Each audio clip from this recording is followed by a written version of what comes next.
बिस्मिल्लाहिर्रहमानिर्रहीम। अस्सलाम वालेकुम वरहमतुल्लाहि वबरकातुहू।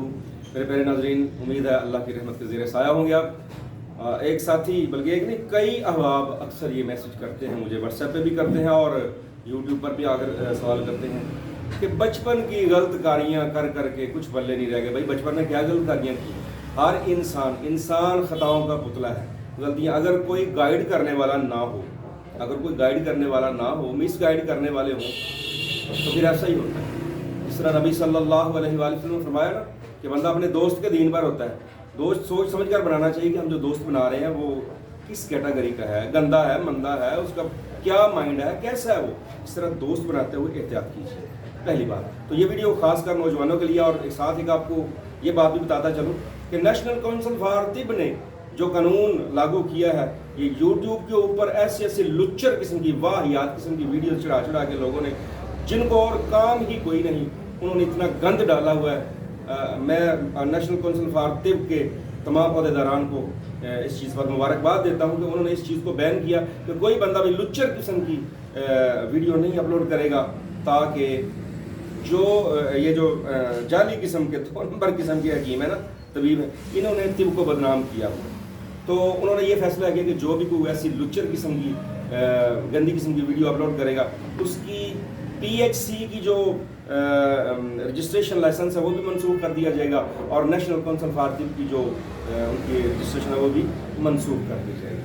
ठीक हो गया। और उसके साथ जुर्माना और सज़ा जो कुछ भी है वो भी किया जाएगा, उसके साथ माफ़ी नहीं होगी। तो मैं अर्ज कर रहा था कि अक्सर कहते हैं जी हमें बचपन की गलत कारियाँ अल्लाह माफ़ करने वाला है। एक तो नमाज की पाबंदी करें, सजदे लंबे करें, रुकू लंबे करें, अपनी ग़िज़ा को बेहतर करने की कोशिश करें। जो कुछ कमी कुताही होती है, अल्लाह का निज़ाम ऐसा है कि हर चीज़ रिपेयर होती जाती है। लंबे चौड़े नुस्खे, ऐसी बकवासात यूट्यूब के ऊपर आपको मिलेगी कि आप हैरान रह जाएंगे कि पूरा पंसार स्टोर उस नुस्खे में ऐड किया हुआ है, और बता रहे हैं कि ये भी करता है, ये भी करता है, ये भी करता है। सब झूठ, लोगों को मिसगाइड करते हैं, नौजवानों को मिसगाइड करते हैं और उनकी जेबों पर डाका डालते हैं और कुछ भी नहीं करते। तो मैं अर्ज़ कहता हूँ, सबसे पहले अपनी ग़िज़ा को बेहतर करें, नमाज की पाबंदी करें, सुबह शाम के मसनून अज़कार दुआएं जो हैं वो पढ़ें और अपने आप को शैतानी वसवसों से महफूज रखें। नंबर 1। नंबर 2, जो ग़िज़ा के तौर पर ग़िज़ाई नुस्खा एक अर्ज़ करने लगा हूँ कि जितनी भी आपको ये तकलीफ़ होती है ना, इनको सीरियस ना लें, ये कोई बीमारियाँ नहीं हैं। अपने ऊपर जो भी वो बयान करते हैं ना यूट्यूब के ऊपर आके, ये जो फेसबुक ये यूट्यूब ये लोफर किस्म के लोग हैं, तो वो आपको मिसगाइड करते हैं। मैं आपको मिसगाइड नहीं करता, अल्लाह का एहसान है। अच्छा, चंद चीज़ें अर्ज़ करने लगा हूँ। ये ग़िज़ा भी है और दवा भी है, इसको महीना 2 महीने इस्तेमाल कर लें। आपकी वो जो आपके जहन में कीड़ा बैठा हुआ ना कि हमने अपने आप को तबाह कर लिया हुआ है, इंशाअल्लाह सारा कुछ रिपेयर हो जाएगा ऑटोमेटिकली, और बगैर किसी तकलीफ के, बगैर किसी साइड इफेक्ट के, अल्लाह के फजल करम से। तो कागज़ पेंसिल अपना करीब करें, मैं आपको लिखवाने लगा हूँ। नंबर 1, मग्ज़ बनौले का मग्ज़, आपको पंसार स्टोर से मिलती है। मग्ज़ बनौला 50 ग्राम। मग्ज़ कद्दू, ये कद्दू के बीज नहीं होते, उनकी गिरियाँ होते हैं, पम्पकिन के जो सीड्स होते हैं उनकी गिरियाँ होती हैं।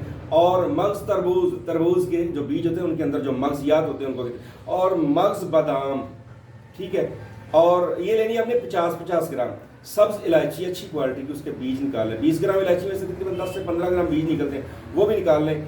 और चांदी के वर्क, सिल्वर लीव्स अच्छी क्वालिटी के 100। और कुजा मिश्री भी कहते हैं इसको, कालबी मिश्री भी कहते हैं, ये आप 100 ग्राम ले लें। अब जो मग्ज़ियात हैं उनको आप अलग से साफ़ करके बारीक कर लें, उसमें इलायची के दाने भी बारीक करके डाल लें, और उसमें पूजा मिश्री और चांदी के वर्क मिक्स कर लें अच्छी तरह। ये पाउडर आपके पास एक जनरल टॉनिक मौजूद है जो आपके दिमाग को ताकत देगा, आपके पट्टों को ताकत देगा, आपके चेहरे को ग्लोइंग बख्शेगा, आपके जिस्म को हेल्दी करेगा। इसका तरीका इस्तेमाल ये है कि सुबह फजर की नमाज़ पढ़ के और असर की नमाज़ पढ़ के 1 चम्मच पढ़े, मुँह में डालें। दूध जिसको मुयस्सर है वो दूध पी ले, जिसको पानी मुयस्सर है वो पानी पी ले। बिस्मिल्लाह पढ़ के नीम गर्म पानी के साथ इसको इस्तेमाल करें। और सुबह शाम की वर्जिश जो है वो ज़रूर करें, और अल्लाह पर भरोसा करें। कोई बंदा भी तबाह व बर्बाद नहीं होता। बर्बाद तब होता है, अपना बेड़ा तब गर्क करता है जब वो अपने ऊपर जुल्म करता है, और उस जुल्म को जब बंदा हद से तजावज़ करे तो फिर तो परेशानी, वरना कोई परेशानी नहीं। कोई बंदा भी गलत कार्यों की वजह से बीमार नहीं होता। बीमार तब होता है जब उसका दिमाग बीमार होता है। अपने दिमाग को, दिल को तंदुरुस्त रखें और सदा तंदुरुस्त रहें। ये छोटा सा नुस्खा था लेकिन है कमाल का। इसका मिजाज सुन लें, इसका मिजाज है तर गरम, आपके जिस्म में सारे रतूबात पैदा करेगा और आपके पट्टों को भी पावर देगा, आपके दिमाग को पावर देगा, आपको कुदरती नींद आएगी, आपके वस्फ से जो वहम है वो दूर होंगे, इंशाल्लाह आप बिल्कुल तंदुरुस्त हो जाएंगे। उम्मीद है आप इन चीज़ों को फॉलो करेंगे और अपना इलाज खुद करेंगे, ना कि वो पूरे 50 स्टोर के नुस्खे बना के खा के अपना बेड़ा गर्क करेंगे। दुआ है मेरी कि अल्लाह पाक आपको अपनी हिफ्ज़-ओ-पनाह में रखें, अल्लाह पाक आपको तंदुरुस्ती दे। जज़ाकल्लाह खैर। अस्सलाम वालेकुम व रहमतुल्लाहि व बरकातहू।